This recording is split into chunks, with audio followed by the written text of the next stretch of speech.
안녕하세요. 김태욱입니다. 오늘은 2025년 6월 16일입니다. 평안한 오후 시간 되시기 바랍니다. 오늘은 통영지청과 지원에 이렇게 왔습니다. 조그마한 서류 하나도 이렇게 우편으로 제출할 수가 없고, 또 공판 녹음이나 공판 조서에 관련되는 것도 이렇게 다른 방법이 분명히 있을 텐데, 저희는 이제 부산에 거주하는 사람인 것을 알면서 이 공판 조서나 공판 녹음을 가지러 지금 한 10번은 왔을 거야. 3월달부터 공판 녹음을 저희가 요청해서 공판 녹음을 주시기로 했습니다. 그런데 공판 녹음을 아직까지도 주지 않고 있습니다. 지난번에 와서 공판 녹음을 가지러 오라고 그래서 한 분 온 적이 있어요. 올 때 수입인지를 사가지고 오라고 했고 CD로 주기로 했습니다. 제가 통화 녹음이 있습니다. CD로 주겠다고 했어요, 법원 사무관이. 그리고 보통 법원에서 나오는 열람복사 그런 어떤 녹음이라든지 영상 자료라든지 이런 것들은 CD로 나옵니다. USB 같은 거는 악성 코드에 감염될 위험도 있고, 제가 한번 통영지청에서 USB를 받은 적이 있어요. 작년이에요. 이 사건에 관련해서. 재작년입니다. 그런데 이제 그것이 며칠을 지나니까 그 받아온 증거가 그 USB에서 그냥 없어졌어요. 제가 만지지도 않았습니다. 그래서 저는 아마 이 사람들은 기술이 참 많아요. 그런 기술을 좀 범인을 잡고 그런 데 쓰면 좋을 것 같은데, USB에 담아준 증거가 없어졌다고요, 그냥. 그런데 그 증거를 원본을 이렇게 복사해서 또 다른 곳에 이렇게 뒀기 때문에 그거 뭐 다 없어진 게 아니라 그 영상, 중요한 영상이 그냥 없어졌어요. 그리고 그 영상의 제목은 남아 있습니다. 그리고 그것을 복사해서 다른 곳으로 옮겨놨어요. 근데 이게 뭐가 문제냐면, 증거를 주신 분들이 입증 책임이 있어요. 그래서 증거 인పు를 할 때 어떤 증거가 유리하다고 생각해서 동의라고 쓰되, 사람이 만든 증거니까 그 100% 누가 보느냐에 따라서 흡족할 수가 없겠죠. 예를 들어서 범인이 보면 뭐 판결도 안 나왔는데 거기다 이 사람이 범인이다, 피의자다 이렇게 써놓으면 기분 나쁘지 않겠어요? 무죄 추정의 원칙에 위배되지 않습니까? 그래서 이제 아무튼 재판이 끝나기도 전에 너는 범인이야 이렇게 쓰고 어떤 증거에 그런 것들을 써놨다 그러면 뭐 그것 때문에 유리한 증거를 사용하지 못하면 안 되겠죠. 그래서 증거 사용에 동의한다 그러면서 동의, 단, 입증, 취지, 부인 이런 것들을 써놓더라고요, 변호사들이. 그래서 저도 저희 아내랑 공판에 나오면서 그렇게 썼습니다. 그리고 여기 제 공판에 내가 제출한 증거들도 제가 피고 자격이니까 어떤 녹취록이나 이런 것 만들어서 의견서에 첨부를 하잖아요. 근데 그걸 갖다가 왜 그렇게 했는지는 몰라도 첫 번째 의견서에 별로 중요하지 않는 것들을 이렇게 제출했는데 검사가 작성해서 뭐 증거 동의 이렇게 써놓고 옆에다가 동의, 단, 입증, 취지, 부인 이렇게 입증, 취지, 부인, 입증, 취지, 동의, 단, 입증, 취지, 부인 이렇게 또 다 써놨어요. 그러니까 그게 이 증거는 당신이 제출했으니까 당신이 입증해라 그런 말이죠. 그리고 그 증거에 나오는 그런 여러 가지 내용 가운데 일부분은 그 당신의 그 취지를 받아들일 수 없다, 그런 내용이죠. 원래 그렇게 하는 겁니다. 만약에 증거에 그 증거 영상은 동의하는데 그 영상 제목이, 그 영상 내용은 그런 게 아니에요. 영상 내용은 저희 집사람이 피해를 당했습니다. 그런데 그 영상 제목을 경찰이나 검사가 쓸 때 이거는 이 범인은 누구누구다 라고 저희 아내 이름을 썼다고 쳐봐요. 그러면 그거 동의할 수 없잖아요. 그거를 만약에 전부 다 동의를 하게 되면 자신이 범인이라는 것을 인정하는 거를 똑같은 효과가 나오는 거죠. 그래서 그거는 상식적인 말인데 지난번 공판에서 그런 말씀을 하셔서 깜짝 놀랐어요. 동의단 입증 취지 부인, 거기 부인이 있기 때문에 어떤 것들을 증거로 채택 못했다. 상식적으로 이해가지 않습니다. 우리 같은 평범한 사람들도 알고 있는 것을 법원에서 모른다고 생각하잖아요. 법원에서 경찰 조사 4시간인가 5시간 피의자 조사 CD 그거 기각시킬 수 없습니다. 조서도 증거체부 때 기각시킬 수 없어요. 그것도 보류해야 되는 것입니다. 맞지 않습니까? 근데 조서는 저희 집사람이 X 표시했어요. 다 거짓말이니까. 저희 집사람이 한 말이랑 조서에 나오는 거랑 정반대의 말들이 많아요. 그리고 그것을 어떻게 증명하냐면 피의자 조사를 했던 녹화 영상 CD에 보면 나옵니다. 그 녹화 CD에 경찰과 저희 집사람이 주고받았던 물음과 답변, 진술, 그런 것들이 그대로 기록은 못 되더라도 오른쪽이요 그랬는데 왼쪽이요 그렇게 기록을 한다든지, 내가 범인이 아니라 저 사람이에요 그런데 저 사람이 피해자고 내가 범인이에요 이렇게 바꿔놓는다든지, 저 사람이 나를 갖다 때렸어요 그랬는데 내가 저 사람을 때린 걸로 해놓는다든지, 또 저 사람이 저에게 욕도 하고 제 면전에서 제 배우자에게 이렇게 공갈했고 쌍욕도 했고 그런 말을 했는데 쌍욕도 없었고 공갈도 없었다 이렇게 쓸 수는 없는 것입니다. 거기에 그 녹화 영상에 그 대화가 자세히 나와요. 그걸 법원에서 기각했습니다. 그 CD는 기각할 수 없어요. 형사소송법 318조 2항의 전문 증거예요. 그거 기각할 수 없습니다. 그거는 저희 집사람이 부정을 해도 그거는 없앨 수 없는 거예요. 맞죠? 네, 맞습니다. 제 말이. 근데 그걸 왜 저희 집사람이 동그라미 치고 증거에 동의했는데 법원에서 그거 기각시킵니까? 그 4시간, 5시간 영상 안에는 이런 장면이 나와요. 교통사고 장면이 나옵니다. 컴퓨터 모니터에. 그 모니터에 나오는 교통사고 장면을 보이면서 저희 집사람을 이렇게 범인으로 뒤집어 씌우고 있는 장면이 나와요. 그거 내가 왜 이렇게 단정적으로 말하냐면 그 장면을 보시기 바랍니다. 그 장면은 어떤 사람들이 계속 해킹을 해서 조회수가 거의 나오지 않게끔 만들고 있어요. 기술도 좋습니다. 그들이라고 생각합니다.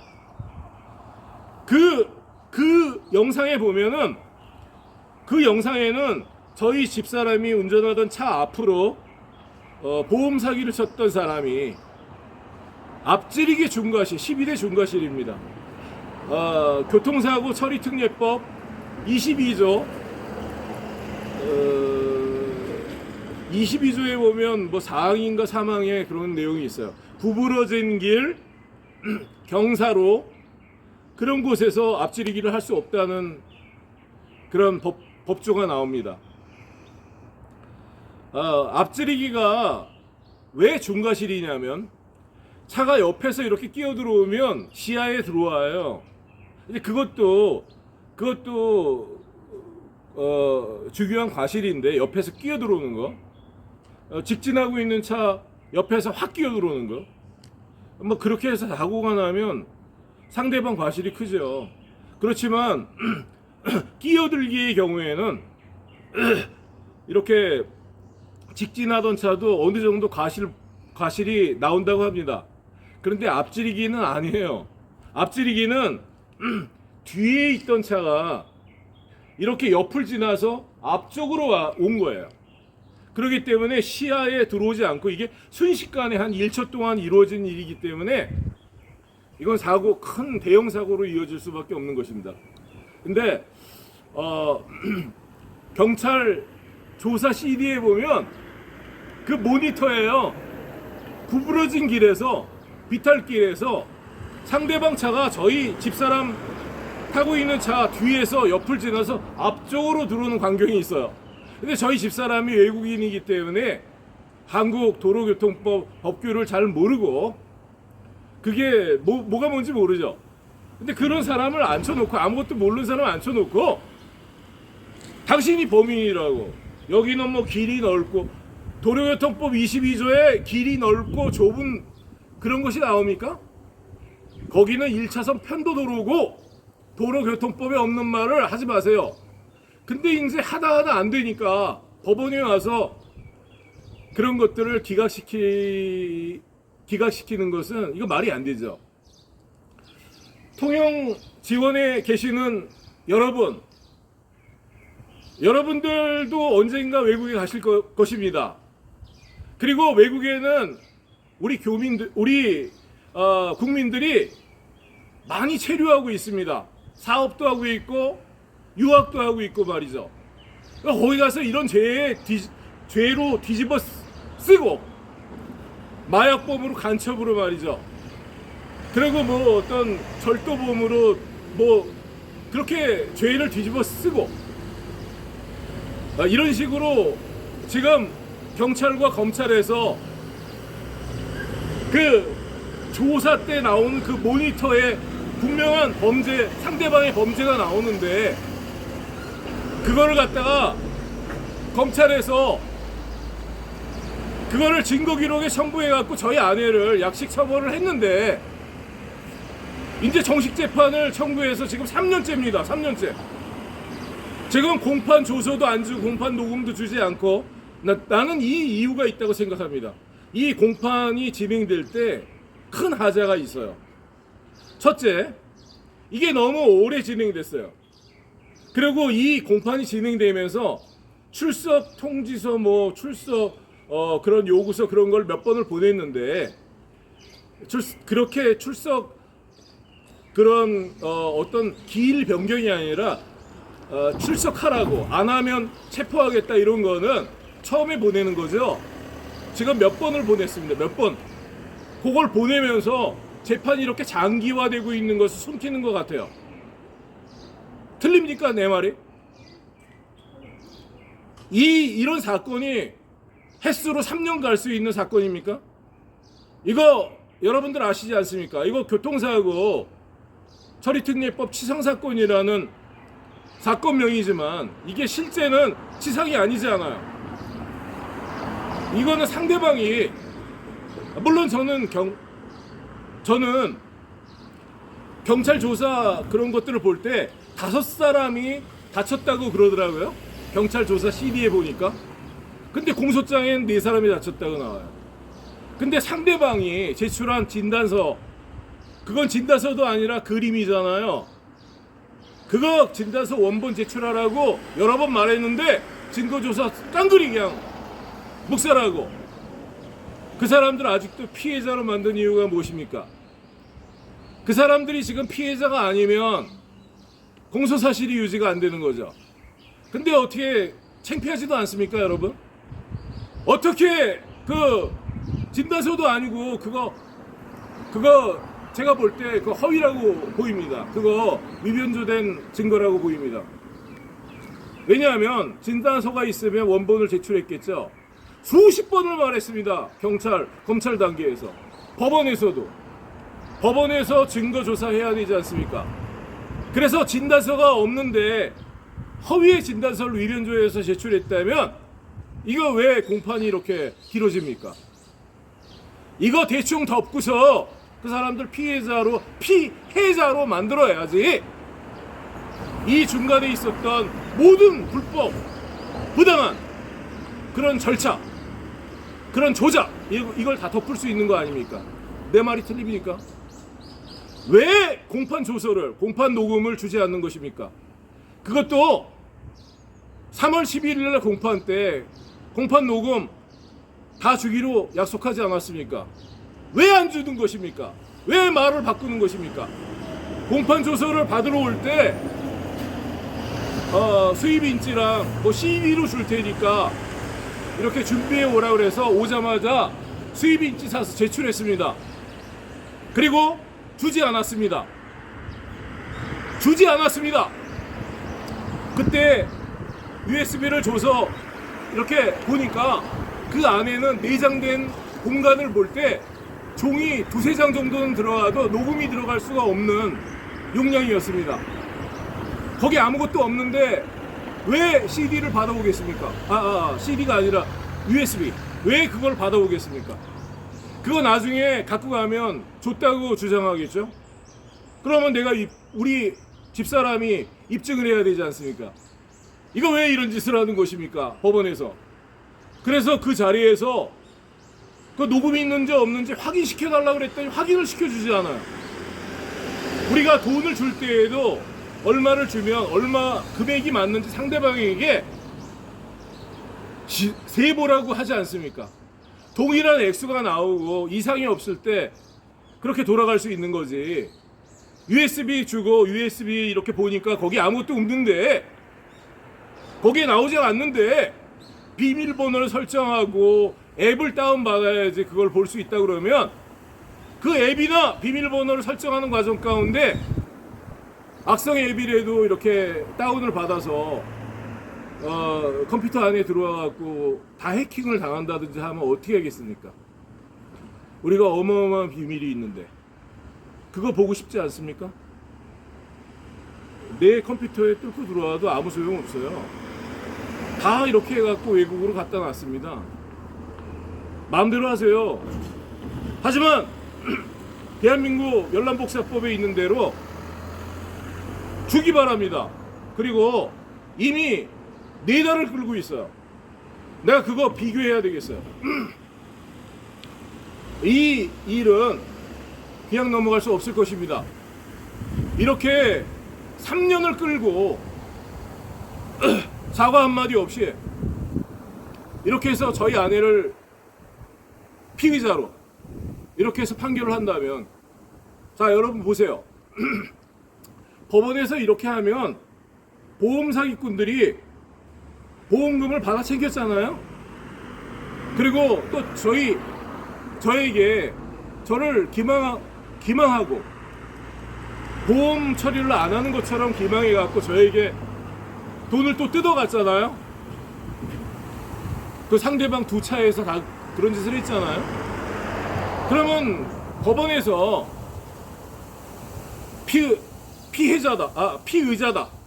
저희 집사람이 뭐 이렇게 하고 보험 사기, 운전자 바깥이 이런 것도 하나도 공소장에 쓰지 않고 증거 조사도 안 하고 가짜인지 위변조된 진단서인지 그런 것들을 증거로 채택 안 하면 답니까?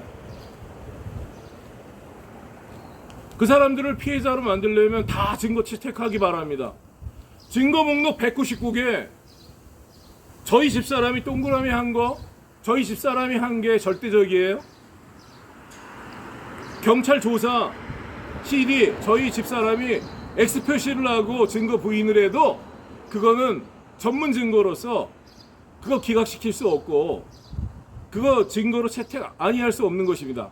또 디지털 포렌식 영상 분석표, 국가수 감정서, 범죄 인지서 하나도 빼버릴 수 없는 것입니다. 그거는 전문 증거예요. 진술이 들어가 있지 않는 증거예요. 교통사고 장면을 교통사고 사건에서 어떻게 뺄 수 있습니까? 지금 그거 빼고 공판을 진행하면 어떻게 합니까? 무엇으로 무죄 주장을 할 수 있습니까? 그 영상은 원래 검사가 저희 아내를 유죄로 처벌하기 위해 첨부한 거예요. 그런데 그 영상을 자세히 보니까 공소장에 충돌이라고 되어 있는데 충돌 장면이 나오지 않아요. 내가 볼 때 나오지 않습니다.